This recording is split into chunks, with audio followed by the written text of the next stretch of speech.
ഈ എന്ത് ധൈര്യത്തിലാണ് നിങ്ങൾ CPI UDF-ലേക്കൊക്കെ ക്ഷണിച്ചത്? നിങ്ങൾ കരുതുന്നത് CPI ഇവിടെ പൊട്ടിത്തെറിച്ച് മുന്നണിയിൽ നിന്ന് വിട്ട് UDF-ലേക്ക് വരുമെന്നാണോ?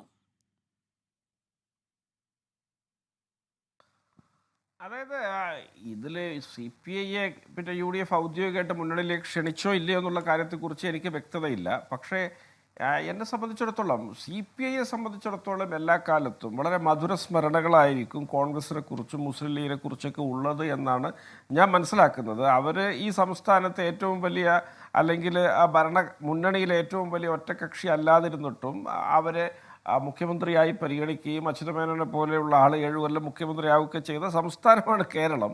അപ്പം ഇനി CPI-ക്കാർ പിന്നെ എന്താണ് രാഷ്ട്രീയ നിലപാടെടുക്കാൻ പോകുന്നതെന്ന് എനിക്കറിയില്ല. അപ്പോൾ അതൊക്കെ നമുക്ക് ഏതായാലും അടൂർ പ്രകാശ് ഇന്ന് രാവിലെ 24 സംസാരിച്ചപ്പോൾ അദ്ദേഹം പറഞ്ഞു ക്ഷണിക്കുകയാണ്, പിന്നെ അവർക്ക് വരാം എന്ന് തന്നെ അദ്ദേഹം പറഞ്ഞു.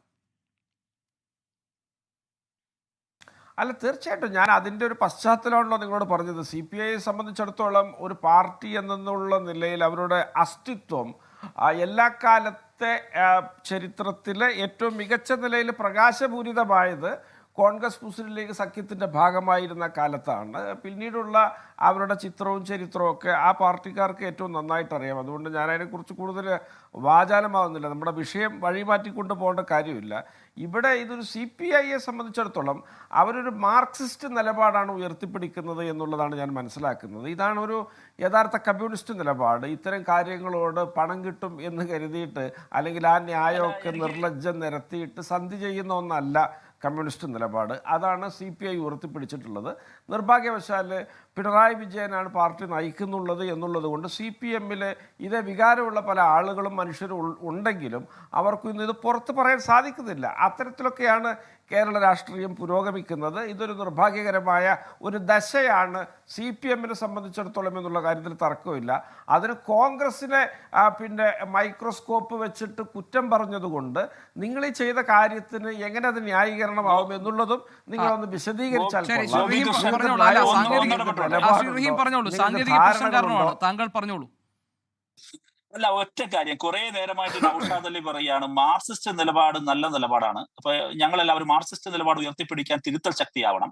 CPI ആണ് യഥാർത്ഥത്തിൽ നല്ല മാർക്സിസ്റ്റ് നിലപാട് ഉയർത്തിപ്പിടിക്കുന്നവർ. അങ്ങനെ മാർക്സിസ്റ്റ് നല്ല നിലപാടാണെങ്കിൽ സാറ് കോൺഗ്രസും കതർ ഊരി വെച്ചിട്ട് ഇനി വാന്നേ.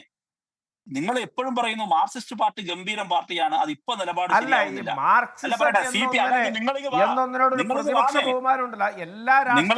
നിലപാടുണ്ട്. അല്ല, നിങ്ങൾക്ക്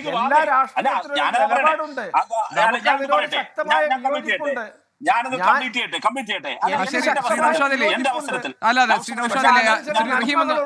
സംസാരിക്കട്ടെ, കാരണം സംസാരിക്കൂ. നൗഷാദ് അലി പറയുന്നതിന് ഒരു യുക്തി വേണം. നിങ്ങൾ അങ്ങനെ അല്ല ആയിക്കോട്ടെ എന്നല്ല, അത് തന്നെ CPM ഗംഭീര സംഭവമാണ്. അപ്പൊ ഇപ്പൊ അത്ര പോരാ. അപ്പൊ പിന്നെ ഇത്രയും കാലം നിങ്ങൾ എന്തിനാണ് ഈ ഗംഭീര സംഭവത്തിൽ വരാതെ അപ്പുറത്ത് ഈ വൃത്തികെട്ട കോൺഗ്രസിൽ നിന്നത്?